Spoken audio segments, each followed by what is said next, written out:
আল্লাহর নবী বিশ্ব নবী রাহমাতুল লিল আলামিন নবী আমার সরকারে দো আলম মক্কার মধ্যমণি মদিনার শিরোমণি দুলালিনী সাহেবেনা শাহ মদিনা মদিনার বিশ্বজ্যোতি শান্তির অগ্রগতি দুজদুজাহানের বাদশা আখির জামানার পয়গম্বর নবী আমার যখন মন খারাপ করেছেন, এই সময় আল্লাহ রাব্বুল আলামিন সঙ্গে সঙ্গে জিবরাইল আমিনকে ডেকে বলে, জিবরাইল যাও যাও, আমার নবী মনে মনে ব্যথা পায়, কষ্ট পায়, আমি আমার নবীকে ভালোবাসি, আমার নবী কষ্ট পাক এটা আমি চাই না। সঙ্গে সঙ্গে জিবরাইল আমিন সূরা তাহা নিয়ে আল্লাহর নবীর কাছে হাজির হয়ে গেল। আয়াত কারিমা নাজিল হয়ে গেল, তাহা মা আনসালনা আলাইকাল কুরআনা লিতাশকা। আল্লাহু আকবার। এক একটি আয়াতি কারিমা তেলাওয়াত করব যখন আমি আমার ডান হাতের শাহাদাত আঙ্গুলি দিয়া ইশারা দেব, তখন আমি আমার ডান হাতের শাহাদাত আঙ্গুলি দিয়ে ইশারা দেব, যখন আপনারা আল্লাহু আকবার আওয়াজ দিবেন, তখন রাজি আছেন কারা কারা মুসলমান? দুই হাত তুলে আল্লাহকে দেখাই দেন তারা তারা, লিল্লাহি তাকবীর। হাত নামান বন্ধুরা আমার, ভাইরা আমার, এই কোরআনে কারীম যে মাত্র নবীর উপর নাজিল হয়ে গেল, রাহমাতুল লিল আলামিনের উপর কোরআনের সূরা তাহা নাজিল হয়ে গেল, আল্লাহ রাব্বুল আলামিন জানাই দিলেন তাহা, এর অর্থ হলো আল্লাহ রাব্বুল আলামিন ছাড়া আর কেউ জানে না। আল্লাহু ইয়ালামু বিমুরাদিহি, আল্লাহ ছাড়া আর পৃথিবীর কোনো মানুষ জানে না। মা আনসালনা আলাইকাল কুরআনা লিতাশকা। জোরে কোন আল্লাহু আকবার। আল্লাহ রাব্বুল আলামিন বললেন, বন্ধুরে আমি তোমার উপর কোরআন অবতীর্ণ করেছি, বন্ধুরে এ কোরআন তোমার উপর নাজিল করেছি তোমাকে কষ্ট দেওয়ার জন্য নয়, ওয়াদাকার। এবার আমার কাছে আসুন, আল্লাহ বললেন কোরআন নাজিল করেছি বন্ধু কষ্ট দেওয়ার জন্য নাই। এবার বলুন, আল্লাহ নবী কালেমার দাওয়াত প্রচার করলে বিভিন্ন ষড়যন্ত্র হয়, মায়ের হয়, আল্লাহ নবীর উপর হামলা হয়, জোরে কোন ঠিক কিনা, মামলা হয়। এখনো পৃথিবীর বিভিন্ন, আজকের পৃথিবীতে 750 কোটি মানুষ আছে, এর মধ্যে 200 কোটি মুসলমান, সামান্য 8-10 লক্ষ রয়েছে আপনার ইহুদি। এই ইহুদিদের জ্বালায় সমস্ত মুসলমান পাগল পারা, ভাই জোরে কোন ঠিক কিনা।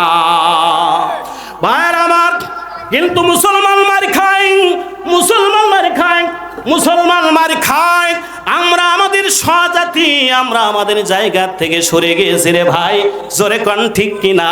তাই আল্লাহ রাব্বুল আলামিন বিশ্ব নবী রাহমাতুল লিল আলামিন নবী আমার এই কোরআনে কারীম যখন নাজিল হলো, নবী আমার যখন ইসলাম প্রচার শুরু করে দিলেন, মদিনার মধ্যে একজন কাফের ছিল, ইহুদি কাফের ছিল, কাব ইবনে আশরাফ।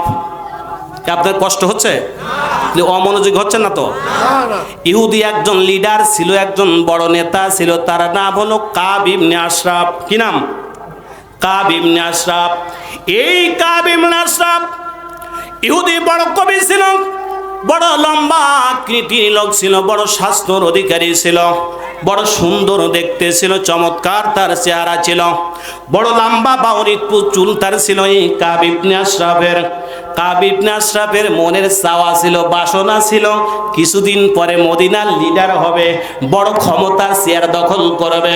নবী আমার মক্কা থেকে মদিনায় যখন হিজরত করে আসলো, মদিনার সমস্ত মানুষগুলো এক হয়ে কাব ইবনে আশরাফের পক্ষে কেউ ভোট দিল না, ভোট দিল আপনার নবী, আমার নবী, বিশ্ব নবী জনাবে মুহাম্মদ সাল্লাল্লাহু আলাইহি ওয়াসাল্লামের উপর।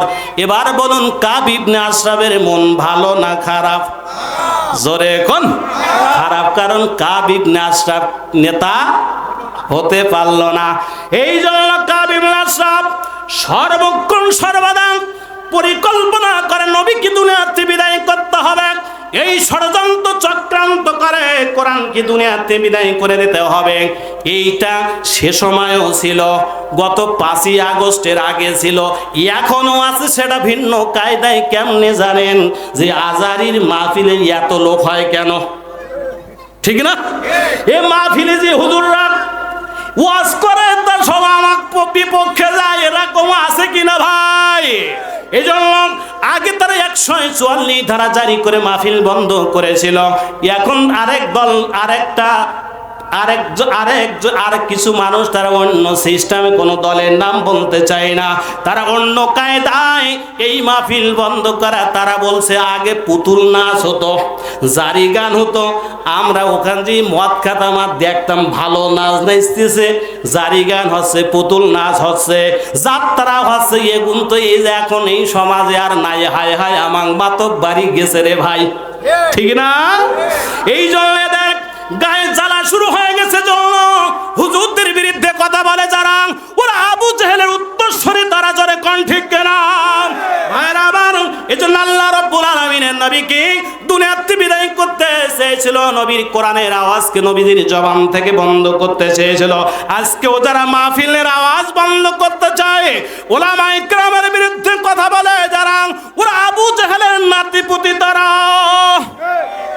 এই জন্য আল্লাহ রাব্বুল আলামিন পবিত্র কুরআনুল কারীমের 61 নম্বর সূরার নাম হলো সূরা সফ, 28 নম্বর পারা 8 নম্বর আয়াতে মহান আল্লাহ জানায় দেন, ইউরিদুনা লিউতফিউ নূরাল্লাহ,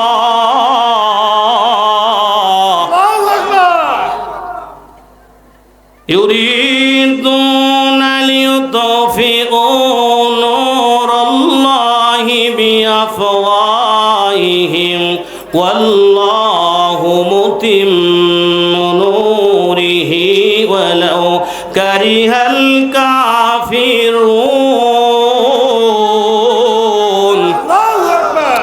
আল্লাহ রাব্বুল আলামিন জানাই দিলেন, ও নবী, ওরা কোরআনকে, ইসলামকে, দিনকে ফু দিয়ে নিভাই দিতে চায়, কিন্তু না না না, 16.5 বছর ধরে যারা অত্যাচার জুলুম করেছিল তারা হারায় গিয়েছে। আজকে কোরআন যারা ছিল, কোরআনের একটু জিকির করেন, লা ইলাহা ইল্লাল্লাহ, লা ইলাহা ইল্লাল্লাহ। ফেরাউন বলে আসিয়া রে, ফেরাউন বলে আসিয়া রে, নবীর কালিমা ছেড়ে দে। ফেরাউন বলে আসিয়া রে, নবীর কালিমা ছেড়ে দে। আসিয়া বলে ফেরাউন রে, জীবন দেব শহীদ হব, কন্যা জীবন দেব শহীদ হব, জীবন দেব শহীদ হব, তবু কালেমা ছাড়ব না।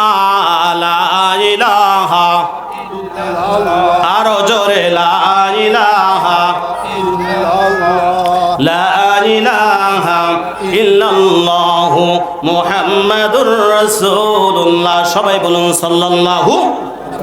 ভাইরা আমার, গভীর মনোযোগ, গভীর মনোযোগ আমার ভাইরা, বন্ধুরা আমার, প্রিয় আব্বা জানার আমার, ও সোনামণি যুবকেরা, বন্ধুরা, সময় বেশিক্ষণ পাবো না রে, সময় দ্রুত সময় চলে যায়, কোন ফাঁক দিয়ে বলা যায় না রে ভাই।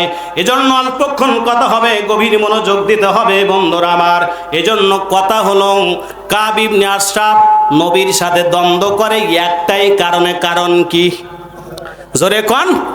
ক্ষমতা সে পায় না, জন্য সে দ্বন্দ্ব করে। ভাইয়ের আমার, এই কাব ইবনে আশরাফ নবী আমার বদরের প্রান্তে যুদ্ধে যখন বিজয় লাভ করল, কাব ইবনে আশরাফ চিন্তা করল, বদরের যুদ্ধে নবীর সৈন্যের সংখ্যা ছিল মাত্র 313 জন, আর 313 জন, আর আবু জেহেলের নেতৃত্বের সৈন্য সংখ্যা ছিল 1000। কাব ইবনে আশরাফ মোছে তেল মাখায় আর বগল বাজায় যে যা ওই জায়গায় কেল্লা ফতে হবে না, কারণ ওরা 1000 তোমরা 313 জন, একজনে 3 জন ধরবে আর চিত হয়ে পড়ে থাকবা, বিজয় হওয়া লাগবে না। এবার আমার ক্ষমতা আছি আর আমার কাছে এসে যাবে। এই বাসনা মনে তার যখন লইল, আল্লাহ বলে কাব ইবনে আশরাফ আমি কি জিনিস তুমি কি আমার চেনো? আল্লাহ রাব্বুল আলামিন বললেন 3 নম্বর সূরার নাম হলো সূরা আল ইমরান, 3 নম্বর পারা 54 নম্বর আয়াত আল্লাহ রাব্বুল আলামিন জানাই দিলেন ওয়া মাকারু ওয়া মাকারাল্লাহ ওয়াল্লাহু খায়রুল মাকিরিন। আল্লাহ রাব্বুল আলামিন বলে ওরা চক্রান্ত করে, ষড়যন্ত্র করে, আমি আল্লাহ কৌশল অবলম্বন করে আমি হলাম সবচাইতে বড় কৌশলী। জোরে কোন ঠিক কিনা রে ভাই? ওরা চিন্তা করেছিল প্রথম যখন ক্ষমতায় ছিল বলছিল আমরা ভীষণ 21 অর্থাৎ 21 সাল পর্যন্ত ক্ষমতায় থাকবো। 8 সালে ভাষণ ছিল, এরপরে এই সব নির্বাচন করার পরে বলল 21 সাল না, আমরা 2041 সাল পর্যন্ত থাকবো। জোরে কোন ঠিক কিনা ভাইরা? আবার ওরা চক্রান্ত করেছিল, ষড়যন্ত্র করেছিল, মানুষও মনে করেছিল এ যতদিন বাঁচে আর কেউ জাতি পারবে না। আল্লাহ বলে বান্দারে রাত যত গভীর হয় দিন তত কাছে আছে, বান্দা তুমি আমার খেলা বোঝো না। তাই এই জন্য তারা চিন্তা করেছিল সব শেষ করে দিব, সব মারি দূরে শেষ, এবার আমার বাপের বাংলাদেশ। ঠিক না?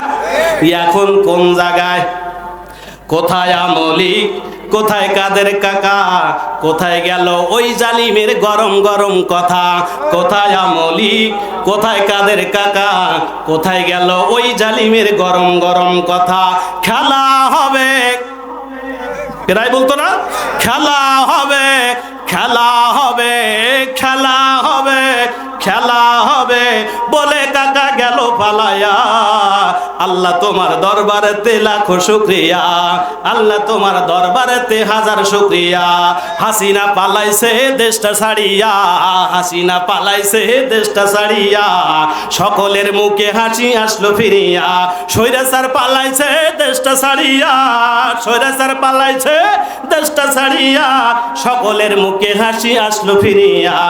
আল্লাহ তোমার দরবারেতে হাজার শুকরিয়া। ঠিক না ভাইয়ের? আবার ওরা চেয়েছিল যেই চিন্তা আল্লাহ নবীর বিরুদ্ধে করেছিল চক্রান্ত ষড়যন্ত্র, কাব ইবনে আশরাফ যেই চক্রান্ত ষড়যন্ত্র করেছিল, আমার আল্লাহ রব্বুল আলামিন মাত্র 313 জন সৈন্য দেয়া এই সাহাবীদের একটা বিজয় দান করলো। যখন কাব ইবনে আশরাফের কানে খবর আসলো, তখন কাব ইবনে আশরাফ বেহুশ হয়ে গেল। তখন জোরে একবার কোন আল্লাহু আকবার বললো, ঘটনা কি রে? এই আশপাশে যারা আছে ওরা চিন্তা করবে যে লোক কি পরিমাণ, আপনাদের আওয়াজের উপর ভিত্তি করবে যে লোক কি পরিমাণ হয়েছে। তখন আবু কাব ইবনে আশরাফ বললেন 313 জন, ওরা আইলো মাথায় গুনে 1000, এখান জিল্ল কি করে নিশ্চয় গোপন সৈন্য টন্য অন্য জায়গায় পুলিশ এলো। ঠিক না? এখানে আওয়াজটা এরকম হবে, আশপাশে যারা বসে আছে ওরা সবাই সে হাজির হবে যে বিশাল জমা জমে গেছে। তাহলে একটু লিল্লাহে তাকবীর, তো লিল্লাহে তাকবীর, আর যারা লিল্লাহে তাকবীর। ভাইরা আমার, এবার কাব ইবনে আশরাফ বলল আমার এর থেকে মোরাজ মরে যাওয়াই ভালো। যদি মুহাম্মাদের সৈন্যবাহিনী জিতে গিয়ে থাকে এর চাইতে মোরাই ভালো, মাটির উপর থাকার চাইতে মাটির নিচেই যাওয়াই ভালো। ভাইরা আবার এই কথা বলার পরে চিন্তা করলো এখন আর কি পাওয়া যাবে না, ক্ষমতা পাওয়া যাবে না। এই জন্য কাব ইবনে আশরাফ মদিনার থেকে মক্কার দিকে রওনা হয়ে গেল। বন্ধুরা আমার, মদিনায় চলে গেল। মদিনায় যে 70 জন কাফের নিহত হয়েছিল, আবু জেহেল সহজে 70 জন, ওদের যাইয়া বলল এমন এমন কবিতা সে রচনা করলো, তোমার বাপ গেছে, তোমার ভাই গেছে, ও তোমার স্বামী গেছে, এখনো ঘরে বসে আছো, তোমরা মুহাম্মাদের বিরুদ্ধে অস্ত্র ধরো, আমি মদিনার থেকে যত ইহুদি লাগে ওই দিকতে দেব ঠেলা, তোমরা এই দিকতে দেবা, মাঝখানে মুহাম্মাদের কেল্লা ফতে হয়ে যাবে। জোরে কন নাউজুবিল্লাহ। ভাইরা আমার, এইটা করার পরে সে উদ্বুদ্ধ করলো জনগণকে, মক্কার সমস্ত মানুষকে উদ্বুদ্ধ করলো। উদ্বুদ্ধ করার পরে সে বললো, না এরা আবার আমি যদি বাড়ি ফিরে যাই মদিনায়, পরে যদি আর যাবো না বলে, এজন্য কি করবে, ওই সময় লোকগুলো খানে কাবার গেলাপ ধরে যে আপনার কসম করতো, এটা ওদের জীবন চলে গেলেও কসমটা পূরণ করতো। এজন্য ওই সমস্ত লোকগুলোদের নিয়ে খানে কাবার গেলাপ ধরে এবার বললো, তোমরা গেলাপ ছুঁয়ে বলো। যাই হোক ভাইয়ের আমার, খেয়াল করেন বন্ধুরা আমার, কাব ইবনে আশরাফ নিজে কবিতা রচনা করলো। মক্কার সমস্ত আবু জাহেল, আবু উতবা, সাইবা, ওয়ালিদ বিন মুগিরা 14 গোষ্ঠী সব বদরের যুদ্ধে নিহত হয়ে গেল। এদের বাড়িতে যাইয়া তাদের উদ্বুদ্ধ করে খানে কাবায় হাজির করলো। খানে কাবার গেলাপ ধরে তাদের শপথ করাইলো আর বলল, তোমরা মদিনায় যায়া মুহাম্মাদের উপর অস্ত্র চালাইবা। এবার বিজয় না হয়ে আর ফেরাফেরি নাই, ফেরাফেরি নাই। ভাইয়ের আমার, এই চিন্তা করলো, এখনো তারা চিন্তা করলো বিজয় হবে মদিনায়, বদরের যুদ্ধে চরম পরাজয় পরে। এই জন্য এখনো তারা আপুষ্টি বিষ করে ক্ষমতা দখল করবে। গেছে তাই কি 5 তারিখে ক্ষমতার মায়া ভুলতে পারে না। এই জন্য মাঝে মাঝে বলে, আমি কি শর্ট করে ঢুকে পড়বো, বলে না, বলে কি না, যে শর্ট করে ঢুকে পড়বো। আল্লাহ বলে, আমি ধরি না, ধরলে আল্লাহ ছাড়েন। আল্লাহ রাব্বুল আলামিন এই কথাটি কোরআনের মধ্যে জানাই দিলেন। বন্ধুরা আবার, আমি ধরি না, ধরলে আল্লাহ ছেড়ে দেই। জোরে কোন ছেড়ে দেয় আল্লাহ। এই জন্য আল্লাহ রাব্বুল আলামিন সঙ্গে সঙ্গে তিনি জানাই দিলেন, ইন্না বাতশা রাব্বিকা লাশাদীদ। আল্লাহ রাব্বুল আলামিনের পাকড়া অত্যন্ত বড় কঠিন পাকড়া। এই জন্য যখন চিন্তা করে যে আমি শর্ট করে কি করব, জোরে কোন শর্ট করে ঢুকে পড়বো। কোয়ানে যাবা, তোমার বাড়ির 32 এখন মানুষ পেশাব করে, পায়খানা করে। আবু জেহেলের বাড়িতে যত হাজি যায় উমরা করতে আর হজ করতে, সব ওখানে পেশাব আর পায়খানা করে। বাংলাদেশে একই খেলা করেছেন কে? ও বুবু, আইসো চট করিয়া, আয়না ঘর তোমার জন্য রাখছি গো সাজাইয়া। ও বুবু, আইসো চট করিয়া, আয়না ঘর তোমার জন্য রাখছি গো সাজাইয়া। ও আমরা রিসিপশনে বসায় আছি, ও আমরা রিসিপশনে বসায় আছি জুতোর মালা লইয়া, ঠিক না? ও বুবু, আইসো শর্ট করিয়া, আয়না ঘর তোমার জন্য রাখছি গো সাজাইয়া, আয়না ঘর তোমার জন্য রাখছি গো সাজাইয়া। ও তুমি নির্বিচারে মারছো মানুষ ক্ষমতার লাগিয়া, দিন ধর্ম আর মানবতা সব কিছু ছাড়িয়া তোমার পাপের শাস্তি পাইতে হবে।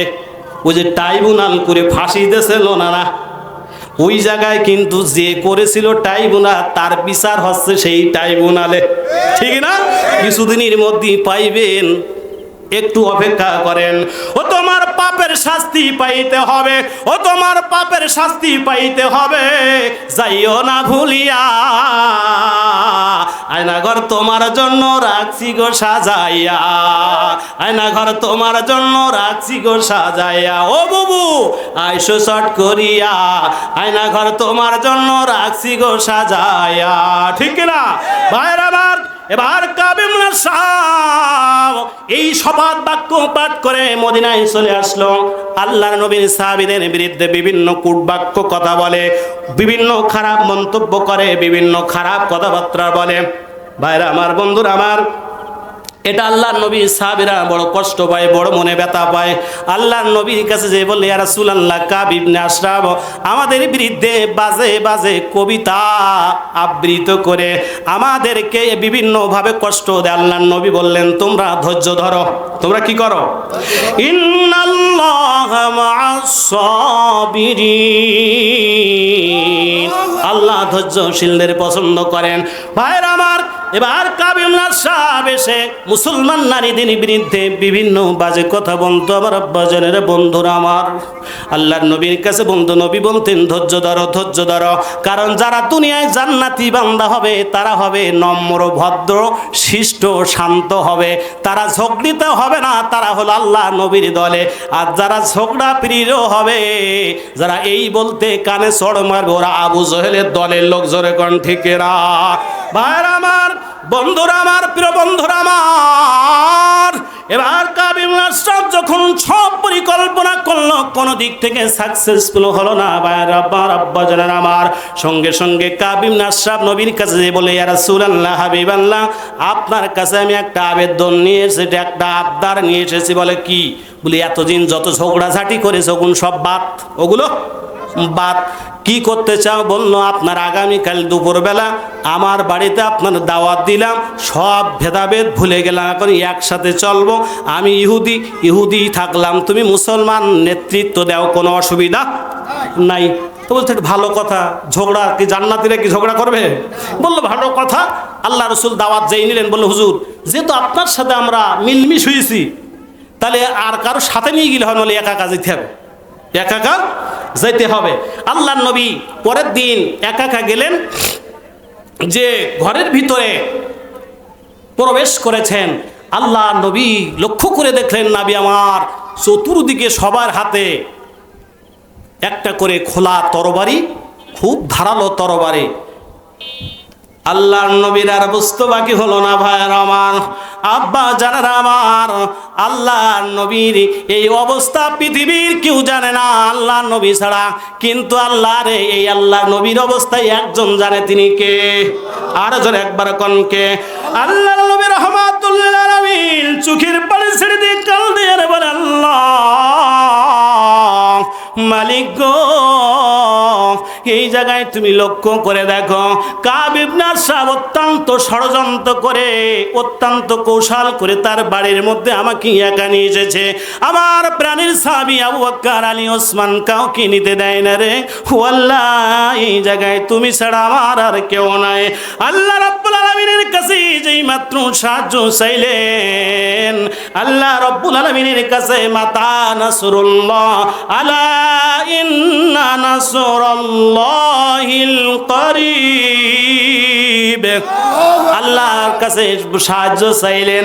আল্লাহ বললেন, নবী চিন্তা নাই, সাহায্য অতি নিকটে। জোরে একবার কোন আল্লাহু আকবার। ভাইরা আমার, বন্ধুরা আমার, এইটা যখন আল্লাহ রাব্বুল আলামিনের নবী আমার যখন চোখের পানি ছেড়ে দিয়েছেন, গতকাল রাত্রে কাব ইবনে আশরাফ নবীকে মারার একটা প্ল্যান করেছেন। সেই প্ল্যানের মধ্যে নিজের স্ত্রীকে পর্যন্ত রাখলে না, কারণ মহিলাদের একটা অভ্যাস আছে, যেই কথা বলবেন গোপন রাখতে। ও সকালবেলা আগে ও যার সাথে না বলা পর্যন্ত পেটের ভাত হজম। আমার এই জন্য দেখবেন, যদি আপনি বলেন স্ত্রীরে আমার রাত্রি পেটের মধ্যে ব্যথা করে উঠেছে, এই পায়খানার দিকে এখন তো কারেন্টের লাইট সব বাথরুমে আছে, ওই জায়গায় যেই দেখলাম পায়খানার মধ্যে একটা মুরগির পাখনার মতো পড়েছে, তুমি যে গোশ রান্না করেছিলে ওই জায়গায় ভালো করে পাখনাগুলো মনে হয় উঠাও নাই। এইটা জান তুমি কারোর সাথে বলে না, মান সম্মানের ব্যাপার। সকালবেলা থালা মাছ বাসন মাছ দিজি বলে, যা আব্বু শুনেছিস আমার ছেলের বাপের রাত্রি সকালে মুরগির একটা বড় পাখনা বের হয়েছে, বড় পাখনা বের হয়েছে। এটা জান তুই কারোর বলি না, আমার ছেলের আব্বা বলি খবরদার, কারোর বলা যাবে না, তুই বলি না যেন খবরদার। এরপরে যাই ওই মহিলা আবার আরেক যার বলতে শুনিস মোহাম্মদের বাপের আজকে একটা মুরগির বাসা বেরিয়েছে, এই কথা কারো বলি না, আমার বলতে নিষেধ করিস বলো। ও আবার আর পাড়ার আরেকজনে শুনেছি আমার ওই ভাসুরির গত রাত্রি 6 মাসের এক মুরগি বেরিয়েছে। ও আবার আরেক, এই খবরটা কারো বলি, ও আবার আরেক জায়গায় গল্প শুনেছি এ ডিম পাড়া মুরগি বেরিয়েছে। এরা করতে সারা এলাকা সব বিনা মাইকি প্রচার যদি করতে চান, মহিলার কাছে সংবাদটা বলে দেবেন, এক সকালবেলা 12টার মধ্যে সারা জায়গা ক্লিয়ার। ভাইরা আমার, বন্ধুরা আমার, এই জন্য কাব ইবনে আশরাফ ও স্ত্রীকে রাখলো না, তার ঘরের সমস্ত দরজা জানলাগুলো বন্ধ করে দেয়া, মাত্র 16 জনকে সঙ্গে লইয়া কাব ইবনে আশরাফ হত্যার ষড়যন্ত্র করলো, পাইতারা করলো। ভাইরা আমার, নবী আসার সঙ্গে সঙ্গে তারা তরবারি নিয়ে রেডি হয়ে গেল। কাব ইবনে আশরাফ ঘরের ভিতরে ছিল। কাব ইবনে আশরাফ এবার দুপুরে খানা নিয়ে রেডি হচ্ছে, কিন্তু খানা তো খাওয়াইবে না, জীবনের শেষ খানা, জোরে কোন ঠিক না? ভাইরা আমার, বন্ধুরা আমার, আল্লাহ রাব্বুল আলামিন মহান মালিক তিনি ঘোষণা করলেন, আমার যারা মুমিন হবে তাদের বন্ধু আমি আল্লাহ নিজে, জোরে একবার কোন আল্লাহু আকবার। প্রকৃত বন্ধুকে এই দুনিয়ায়, প্রকৃত বন্ধু কি বিপদের দিনে উপকার করেন যে, ঠিক না? প্রকৃত বন্ধু কি বিপদের দিনে উপকার করেন যে, সুসময়ে বন্ধু বটে অনেকে হয়, অসময়ে হায় হায় কেউ কারো নয়। পকেটে টাকা থাকলে চায়ের দোকানে গেলে কত বন্ধু হাতছানি দিয়ে ডেকে চার খিলে খিলে পান খাওয়ায়, পকেটে টাকা নাই দেখো না দেখার ভান করে রে ভাই, জোরে কোন ঠিক না ভাই? বিপদের দিনে পাশে পাওয়া যায় না যার, প্রকৃত বন্ধু বলে দাবি করে মানায় না তার, জোরে কোন ঠিক না? কাব তো আসে না, তাহলে কাব বন্ধু নাকি? কাব আর আসে না, আল্লাহর নবীর বুঝতে আর বাকি রইল না। কাব ঘরের মধ্যে কুটুর মুটুর করে কিন্তু আসে না, কারণ কাব সময় ক্ষেপণ করছে। ওরা অস্ত্র নিয়ে যেন রেডি হয়ে ঠিক মতো আল্লাহর নবীকে দুনিয়াতে বিদায় করতে পারবে। আব্বা জানেন আমার, আল্লাহর নবী বিশ্ব নবী রাহমাতুল লিল আলামিন, নবী আমার বললো, আল্লাহ তুমি ছাড়া তো আমার কোনো বন্ধুই জায়গায় নাই রে আল্লাহ, আল্লাহ তুমি সাহায্য করো। আল্লাহ নবীর চোখের পানি ছেড়ে দিল। বন্ধুরা আমার, সঙ্গে সঙ্গে আল্লাহ রাব্বুল আলামিন জিবরাইল আমিন এসে হাজির হয়ে গেছেন, ধরে কোন মারহাবা। জিবরাইল আমিন এসে হাজির হয়ে বললাম, ইয়া রাসূলুল্লাহ, ইয়া হাবিবাল্লাহ, আপনি চিন্তা করবেন না। বলল, আমার আল্লাহ কি এটা দেখছে? বলে হায় দেখছে, জানে আমাকে পাঠাইছে। বলল জিবরাইল, ভাই আমি এখান থেকে বের হব কেমনে? কারণ চতুর্দিক দিয়ে দেখো ঘেরা করে রেখেছে, যেই দরজা দিয়ে গেট দিয়ে আমি প্রবেশ করেছিলাম গেটটাও সে বন্ধ করে দিয়েছে, এখন আমি বের হব কেমনে? আল্লাহর নবীর এই কথার উত্তরে জিবরাইল আমিন বললেন, হুজুর আপনি চিন্তা করবেন না, ইয়া রাসূলুল্লাহ, হাবিবাল্লাহ, হুজুর আমার চিন্তা করবেন না, কারণ আমার আছে 600 পাখা, জোরে কোন ঠিক না? বললে, ইয়া রাসূলুল্লাহ, ইয়া হাবিবাল্লাহ, আমার 600 যে ডানাগুলো রয়েছে ওই ডানার থেকে মাত্র একটা ব্যবহার করে আল্লাহর আরশ আজিম থেকে পর্যন্ত কাজটি আমার 1 সেকেন্ড সময় লেগেছে। জোরে একবার আল্লাহু আকবার। যারা কন্যায় কালকে বাড়ি যেয়ে কইন আল্লাহু আকবার। ভাইর আমার, বন্ধুরা আমার, এবার জিবরাইল আমিন বলল, হুজুর আপনি চিন্তা করবেন না, আপনি একা নয়, আমি জিবরাইল হাজির হয়ে গেছি। আপনার আল্লাহ, আমার আল্লাহ আকাশ থেকে এটা পর্যবেক্ষণ করছে, জোরে কোন মারহাবা। ভাইরা আমার, এবার আল্লাহ নবী বিশ্ব নবী রাহমাতুল লিল আলামিন নবী আমার ওই জায়গা থেকে বলল, জিবরাইল এখন কি করব, কেমনে বের হব? ওরা তো সব অস্ত্র নিয়ে রেডি হয়েছে। আল্লাহ নবীর সাথে জিবরাইলের কথা হয়, নবীর কেবল ঠোঁট নড়ে, জিবরাইলকে ওরা কেউ দেখতে পায়? জোরে কোন। ওরা আবার চিন্তা করলো, হায় হায়, আর এই মুহাম্মাদের ঠোঁট নড়ে, শুধু ঠোঁট নড়ে, আমরা কিছু শুনতে পাই না, কোনো মানুষ নেই কার সাথে কি বলে। এই কথা যে জিবরাইল আমিনের সাথে হয়, দুনিয়ার মানুষের দেখার কোনো শক্তি নাই।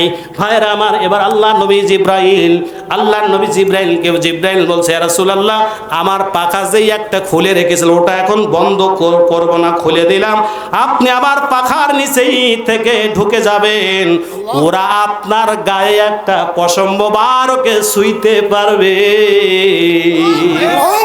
ভাইরা আমার, বন্ধুরা আমার,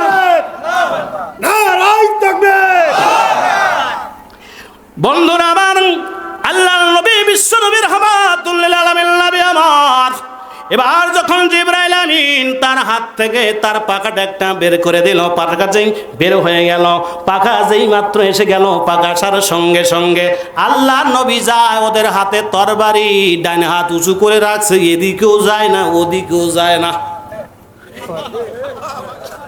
আল্লাহ আকবার কালকে কবেন আরো জোরে কল ভাইয়ের আমার ওরা যে রসুল যখন আগমন সামনের দিকে দরজার দিকে আসছে গেটের দিকে আসছে ওরা তরবারি উঁচু করেছে কিন্তু এদিকেও যায় না ওদিকেও যায় না যে জায়গায় ছিল ওই জায়গায় ওরা বললো হাতে কি হলো রে হ্যাঁ হাতে কি হলো রে হাত নড়ে না কিন্তু নড়ায় হ্যাঁ কিন্তু যেই মাত্র তরবারি রাখে দেখে হাত ওপরেও যায় নিচেও যায় যেই তরবারি ধরে হাত আর কাজ করে না রে ভাই এই প্যারালাইসিস করে দিয়েছেন কে আর যখন কে আল্লাহ রাব্বুল আলামিন প্যারালাইসিস করে দিলেন হাতকে কিন্তু বাম হাত নড়ে বাম হাত যেদিকে যাইতে চায় যায় ডাইন হাতে অস্ত্র আছে ডাইন হাত নড়ে না তাই এই জন্য ওরা চিন্তা করলে বাম হাতে ধরে দেখে মারি দিন দেখি মোহাম্মদ বলে বাম হাতে নে যে আবার নাড়া যায় এই ডান নড়ে না তখন এই ডান নড়ে ডাইন হাত নড়ে বাম হাত আর নড়ে না ভাইয়ের আবার বন্ধুরা আবার এমনি মুহূর্তের মধ্যে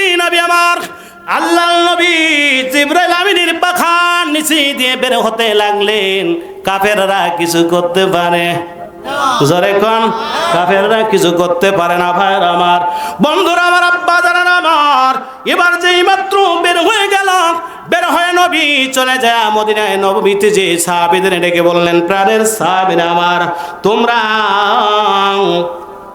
এই জায়গায় বসে আছো তোমার নবীকে দুনিয়াতে বিদায় করে দিতে চেয়েছে কাব ইবনে আশরাফ হত্যার এই ঘটনা যখন বললেন নবী আমার সঙ্গে সঙ্গে হাদিসের মধ্যে আছে এই কথাটা হাদিসের মধ্যে আল্লাহ রাব্বুল আলামিন জানাই দিলেন হাদাসানা আলী ইবনে আব্দুল্লাহ হাদাসানা সুফিয়ান ক্বালা উমর সামিতু জাবির ইবনে আব্দুল্লাহ রাদিয়াল্লাহু আনহুমা ইয়াকুল ক্বালা রাসূলুল্লাহ সাল্লাল্লাহু আলাইহি ওয়াসাল্লাম লিল কাব বিন আশরাফ ইন্নাহু ক্বাদ আযাল্লা রাসূলুহু ফাকাল মুহাম্মদ ইবনে মাসলামা ফাকাল ইয়া রাসূলুল্লাহ তুহিব্বুন নাকতুলা ক্বালা নাম জোরে একবার কর আল্লাহু আকবার আল্লাহর নবী বললেন আমার সাহাবীরা তোমার নবীকে তারা দুনিয়াতে বিদায় করে দিতে চায় দুনিয়া থেকে সরাইতে চায় দুনিয়াতে কতল করতে চায় কি আসরে তোমাদের মধ্যে কাব ইবনে আশরাফ দুনিয়াতে বিদায় করে দেবে রে ভাই জোরে একবার কোন আল্লাহু আকবার এই কথা যখন বললাম বলার সঙ্গে সঙ্গে কাব ইবনে আশরাফের বিরুদ্ধে কি অস্ত্র ধারণ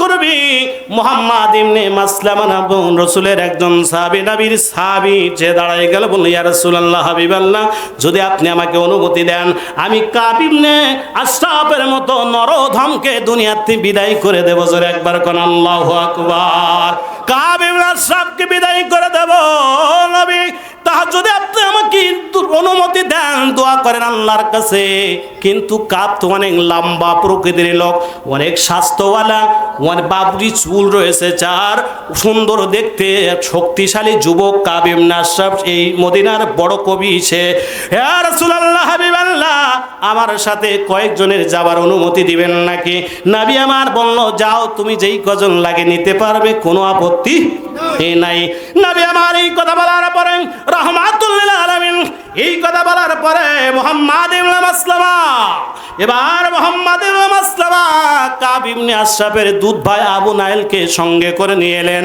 নিয়ে যখন রওনা হয়েছেন যায়া কাব ইবনে আশরাফের বাড়িতে চলে গেলেন কাব ইবনে আশরাফের বাড়িতে যায়া এবার বলছে বন্ধু কাবরে কোথায় তুমি একটু নামো কারণ নেতা থাকে দুই তলায় নেতা হলি আর নিচেই পাওয়া যায় না ও দুতলা থাকে মানুষ সারাদিন ঠোক পেতে বসে থাকা লাগে ঠিক না নেতা থাকে দুই তলায় কাব ইবনে আশরাফ এবার বলছে নেতা নেমে আসো তোমার সাথে একটু কথা ছিল চিন্তা করলো সুযোগ একটা এসেছে মুহাম্মদ ইবনে মাসলাম আমার ভাই আবু নাইল তো মুসলমান হয়েছে একটু যদি বাগাইনে ইহুদি করা যায় এইটা বড় সুযোগ রে ভাই জোরে কোন ঠিক কিনা আল্লাহ রাব্বুল আলামিন বন্ধুরা আবার এই আবু নাইল আর মুহাম্মদ ইবনে মাসলামা রাদিয়াল্লাহু তাআলা আনহুমা এই দুজন যখন যে গেল কাব ইবনে আশরাফ নেমে আসলো চাদর গায়ে দিয়ে নেতার গায়ে চাদর আগে ছিল না কিছুদিন আগে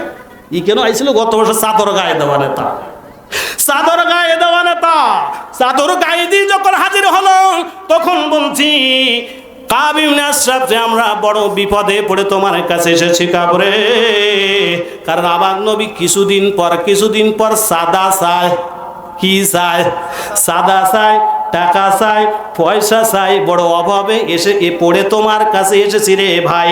বলছে কোনো অসুবিধা নাই, তোমার যত টাকা লাগে সব দিব, সত্য হলো একটা, এই সত্য যদি পূরণ করতে পারো। বলে কি সত্য? টাকা সব দেবো, সত্য কটা? জোরে কোন? শেষ করে দে, প্রথম বক্তা আসুক।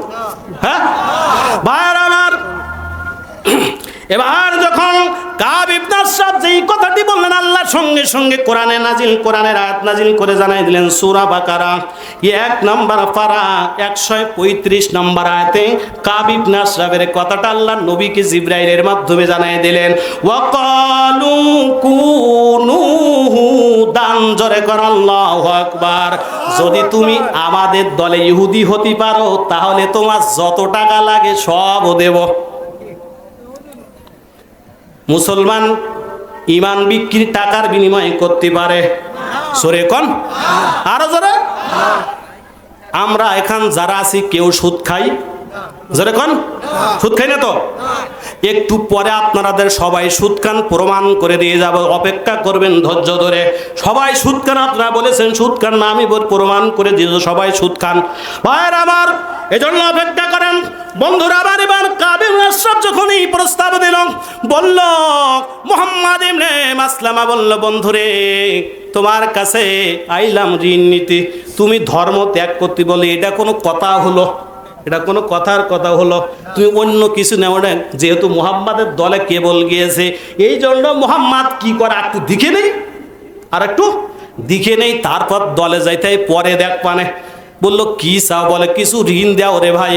তখন বললাম তোমার ঋণ দিতে পারি, যেহেতু ইহুদি হবা না, তোমার বউরে আমার কাছে বন্ধক রাখো।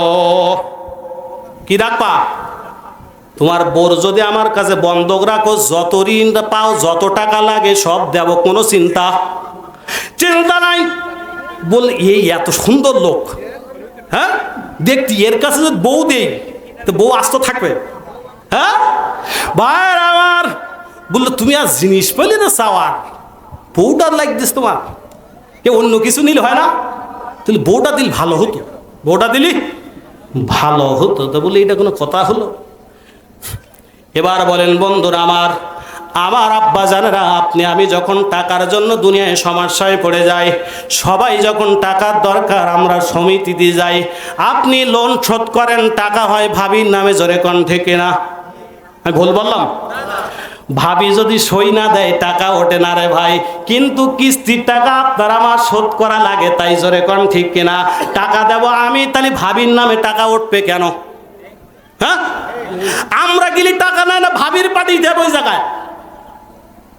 ওই দেখা যায় তাল গাছ, ওইখানেতে যা, ওইখানেতে বাস করে এনজিওদের এনজিও তোদের কাজ কি? কাজটা আমরা বুঝি না। যদি সুযোগ পাই ভাইয়ের অবর্তমানে ভাবির হাতের বাতাস খাই, ঠিক না রে ভাই?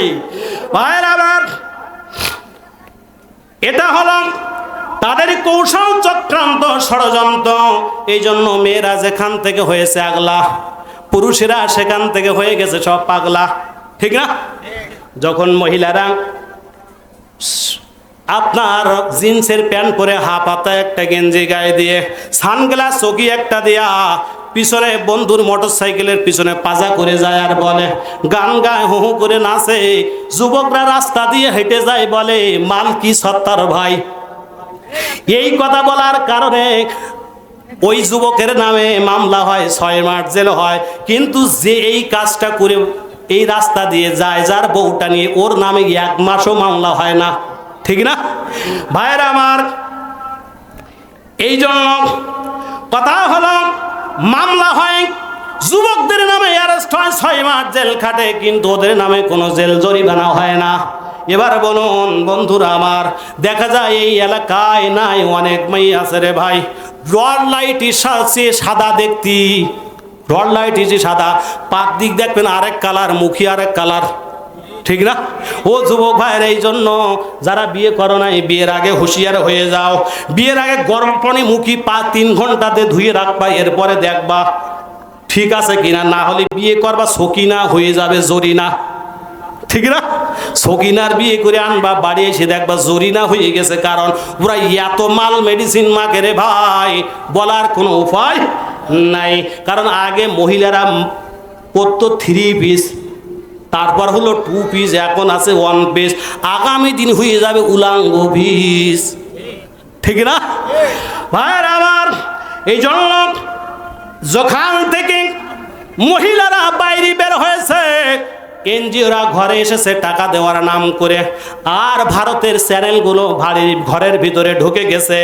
ওই সমাজ থেকে আগেরকার জরিপ বলে যুবতী মাইয়ার যুবক ছেলে হাত ধরে পুলিয়ে যেত, কিন্তু এখন দেখা যায় 1টার মা, 2টোর মা, 3টের মা, 4টের মা সকিনায় এনজিওর কর্মী হাত ধরে পুলিয়ে গেছে। জোরে কোন ঠিক না ভাইয়ের আমার? এই জন্য কিছু মহিলা দেখবেন, কিছু মহিলা আছে ওদের 5 হাত শাড়ি দেবেন, একবার সুন্দর করে সব একবার গুছি ঠিকঠাক রাখবে, কেউ দেখতে পাবে না। আর অনেকে আছে 12 দুনো 24 হাত শাড়ি দেবেন, তাও ওর দেখা যাবে। ওর গোলার দিকে কিছুটা খুলে রাখবে, পিছনে কিছু খুলে রাখবে, এরপরে নাভি দেখা যাবে, পিছনে যে ভিতরে যে কাপড় আছে সেটাও দেখা যায়। জোরে কথা ঠিক কিনা? এই জন্য আপনার ওরা সমস্ত কাপড় সব এক জায়গায় পিছিয়ে একটা আপনার এই আসলটা রাখে, আসলটা যাতে পুড়ে যায়, আসল পুড়ে গেলে যাতে যুবকরা দেখতে পারে, দিকে যেন আষাঢ় বিচিড় খেয়ে মরে যায়। এই জন্য এরা এই ড্রেসে ঘুরে বেড়ায়। জোরে কোন ঠিক কিনা ভাই? ভাইয়ের আমার, এই জন্য কথা হলো ওই এনজিওরা যে সুদের কারবারি করে, এই টাকাগুলো দেয় আমাদের মহিলা মায়েদের, আর কাউকে দেয়? জোরে কোন দেয় না। আমরা কষ্ট করে মরি, ভ্যান চালাই, কিন্তু টাকা দেয় ওরা কার? মহিলাদের টাকা দেয়, আমাদের নামে টাকা ওঠে না রে ভাই। এই জন্য কথা হলো আপনাদের কাছে করজোরে অনুরোধ করি বন্ধুরা আমার, এবার মহিলারা যে চক্রান্ত, ইহুদিরা চক্রান্ত করেছে, আল্লাহ রাব্বুল আলামিন কোরআনে কারীমের মধ্যে জানাই দিলেন, ওয়াকালু মালি হাদার রাসূল ইয়াকুলু তুআম। জোরে কোন আল্লাহু আকবার। ও যখন মুহাম্মদ ইবনে মাসলামা যে বলল তোমাদের নবী, তোমরা এমন নবীর অনুসরণ করে, এটা কোরআনে কারীমের সূরা ফুরকান 25 নম্বর সূরা 18 নম্বর পারা 8 নম্বর আয়াত আল্লাহ জানাই দিলেন, 7 নম্বর আয়াতের মধ্যে জানাই দিলেন, তোমরা এমন নবী কেন অনুসরণ করো যে মানুষের কাছে সদকা চায়, টাকা চায়, যাকাত চায়, পয়সা চায়? ওই নবী দলে থাকার দরকার নাই। তারা শুধু এই কথা বলে না, আল্লাহ রাব্বুল আলামিন আরো জানাই দিলেন তারা কি বলে। ইহুদি কাব ইবনে আশরাফ কি বলল? আও ইউলকা ইলাইহি কানজুন আও তাকুনু লাহু জান্নাতু ইয়াকুলু মিনহা। জোরে করে আল্লাহু আকবার। তারা বলে তোমাদের নবীর কাছে কেন ধন ভান্ডার নাই, যে আল্লাহর দল করে, আল্লাহর কথা বলে, আল্লাহ তো একটা ধন ভান্ডার দিলি পারে, একটা বাগান দিলি পারে, তা কেন তোমার নবী দেয় না? আমার দেখো না কত বাগান, কত টাকা পয়সা, এটা নাই কেন? কিন্তু ভাইরা আমার, এবার বলুন তো, আল্লাহ দলে যারা করে তারা যাইতে চায় কোন জায়গায়? জোরে কোন? জান্নাতি লোকগুলো তো দুনিয়ায় সুদ ঘুষ খেয়ে টাকা পয়সা বানাতে চায় না। জোরে কোন ঠিক না বন্ধুরা আমার? এবার কাব ইবনে আশরাফ যখন এই কথা বলল, বলার পরে কাব ইবনে আশরাফ বলল তোমার নবীদের কাছে কেন এই নাই সেই নাই? কিন্তু আর তারা বলল দেখ আমার বউটা বাদ দে, অন্য কিছু নে। মুহাম্মদ ইবনে মাসলাম বউটা বন্দুক নিস না। এই বন্দুক নীতি যে আপনার ইহুদিরা এই সুদের প্রচলন করেছিল পৃথিবীতে সর্বপ্রথম, ওদের উপর যখন তাওরাত কিতাবে সুদের আয়াত নাজিল হয়েছে, ওরা ওদের যে ধর্ম যাজক সে বললে একটা কাজ করো, সুদ আমরা ইহুদিরা খাবো না, সুদ যদি কোনো খ্রিস্টান কোনো অন্য ধর্মের লোক আসে ওদের কাছ থেকে সুদ খাবো, আমার কোনো গুনাহ হবে না, আমার কোনো গোনা হবে না। এই জন্য ইহুদি খ্রিস্টান আর সুদের টাকা বলো সব ছেড়ে দিয়েছে আমার কাছ থেকে, ওরা সুদ খায়, সুদ খায় না? আপনার আমার ওয়াইফ স্ত্রী যখন ওই সমিতিতে টাকা নেয়, মা সপ্তাহে সপ্তাহে কিস্তি দেয়, এবার বলুন তো বন্ধুরা আমার, ওই টাকা সুদি নেওয়া হয়েছে কিনা? নবী আমার বলেন 4 শ্রেণীর লোক চার শ্রেণীর লোক এই সুদের সাথে যারা জড়িত হবে, নবী আমার বলেন লানা রাসূলুল্লাহ সাল্লাল্লাহু আলাইহি ওয়াসাল্লাম কিলার রিবা ওয়া মুকালিহা ওয়া কিতাবিহা ওয়া শাহিদাইহি ওয়া ক্বালাহুম সুআম। নবী আমার বলেন চারজন লোক সমান অপরাধী, যে সুদ খায়, যে সুদ দেয়, যে সুদের সাক্ষী থাকে, যে সুদের লেখা কাজে অংশগ্রহণ করে। তাহলে এবার যারা আমরা সুদ নিলাম, তারা আমরা সুদে টাকা নিলাম, এনজিও থেকে টাকা নিলাম, আমরা সমান গুনাহগার কিনা? জোরে কোন ঠিক কিনা? বন্ধুরা আমার, এবার যেই মাত্র কাব ইবনে আশরাফ কি বলল, এই বউটু দেওয়া যাবে, অন্য কিছু নাও। বলল কি দিবি? তাহলে এবার তুই বল। বলে কি দিবি? বলে আমরা অস্ত্র দেই। এই অস্ত্রে দেখ বদরের যুদ্ধে একবার রসুল কচু কাটা করে ছাড়িয়েছে, 70 জন কাফের মারা গেছে, আবু জেহেল বড় নেতা সেও মারা গেছে। অতএব একটা কাজ করো তুমি, আমরা তোমার কাছে অস্ত্র বন্দুক থুয়ে যাব। অস্ত্র তাহলে যখন মোহাম্মদ বলবে হাট যুদ্ধ করতে, আমরা বলবো সে টাকা দে, অস্ত্র বন্দুক থুয়ে আছে, এই জন্য যুদ্ধে যেতে পারবো না। আর আমরা যখন যুদ্ধেই না যাব, মোহাম্মদ হারিয়ে যাবে, তুমি নেতা হয়ে যাবা। তুমি নেতা, এগুলো তো ভালো মারাত্মক বুদ্ধি যায়, এস ঠিক বুদ্ধি দিয়ে এতক্ষণ যা বলে সব বাদ, ওসব বাদ, ঠুকু ওসব বাদ। ছেলে বলে না এ বাদ, তাহলে এই অস্ত্র নিয়ে আসো। বলে অস্ত্র যেদিন নিয়ে আসবো দিনের বেলায় আনা যাবে না। দিনের বেলায় যদি দিনের বেলায় অস্ত্র নিয়ে এসে, তাহলে মোহাম্মদের লোকজন দিকে ফেলাবে, আমার কাছ থেকে অস্ত্র। কাদিমনে মাসনা বলছে কাব বিন আশরাফ বন্ধুরে নামও, আমরা অস্ত্র নিয়েছি বন্দুক খাওয়ার জন্য। কি নিয়ে আসছে? জোরে কোন? অস্ত্র নিয়ে আসছি বন্দুক থুতে। রাত বাজে 12টা, যেই মাত্র বলেছে অস্ত্র নিয়ে আসছি, তার স্ত্রী জুড়ি ধরে বলে স্বামী গো, কনে যাও, ডাকার লাইন ভালো না। ডাকার লাইন ভালো না, স্বামী যাইও না, যাইও না আমার ছাড়িয়া। এই ডাকের মধ্যে বলো আমি একটা হত্যার রক্তর গন্ধ পাচ্ছি রে, যাইও না বন্ধু আমায় ছাড়িয়া। যদি তুমি যাও তোমার আর পাবো না। বলে তা হবে না, আমার অস্ত্র বন্ধক নিতে হবে। সামনে কি ক্ষমতা চেয়ার অপেক্ষা করছে। এবার মোহাম্মদ ইবনে মাসলামা ডাকলো, বন্ধু আসো, 2 তালার থেকে নামো। যখন আসলো, নামতেছে চাদরটা গায়ে দিয়ে, এবার আসার পরে বসলো, বসার পরে বলছে বন্ধু মোহাম্মদ ইবনে মাসলামা বলছে কাব ইবনে আশরাফ রে, আমরা তো 2 জন আসছি, আমরা 2 জন এসে গেছি, আবু নাইল আর আমি তো এসে গেছি, আর 3 জন ওরা বাইরে অপেক্ষা করছে, ওরাও অস্ত্র বন্ধক রাখবে। যদি তুমি অনুমতি দাও, ওরা 3টে ভিতরে আসতে চায়। জোরে কর আল্লাহু আকবার। এবার বলল কোনো সমস্যা নাই, তুমি ওদের 3 জনকে ডাকো। ওই 3 জন এক এক করে ভিতরে ঢুকে পড়লো। ভাইরা আমার, পীর আব্বা জানেন আমার, এই 5 জন হলো মুহাম্মদ ইবনে মাসলামা, কাব ইবনে আশরাফের দুধ ভাই আবু নাইল, 3 নম্বর হলো আব্বাদ ইবনে বিশর, 4 নম্বর হারিস ইবনে আওয়াস, 5 নম্বর আবু আব্বাস ইবনে জাবার। এই 5 জন ভিতরে আসলো। ওদের আগের তে যুক্তি শিখিয়ে দিয়েছে, আমি যখন টাইট করে ধরবো লাইন করে, ওই সময় ঝাড়া মার দিবি, ঝাড়া মার দিবি। ভাইরা আমার, এবার যখন মুহাম্মদ ইবনে মাসলামা সে বলল, বন্ধু কাব ইবনে আশরাফ রে, তুমি এত দামি সেন কোনতে পাইলে? এ তো মক্কা মদিনার সেন না, এই সেনের এত সুবাস আমি কোনোদিন শুনিনি। তোমার একটু ঘাড়ে এই সেনটা একটু শক্তি দেবা, ঘেরার নীতি দেবা। বলে তা নেও। হ্যাঁ নেওয়ার পরে বলছে বন্ধুরে আমি একা নিলাম, তাহলে আমার যা 4 দোস্ত আছে, ওরা বলবে তুই একা ঘেরার নিলে আমরা নিতে পারলাম না, ওদের একটু কি ঘেরার নীতি দেয়? বলে হ্যাঁ নেও।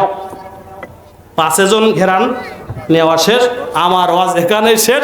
ওমা তাওফিক ইল্লা বিল্লাহ। আসসালামু আলাইকুম।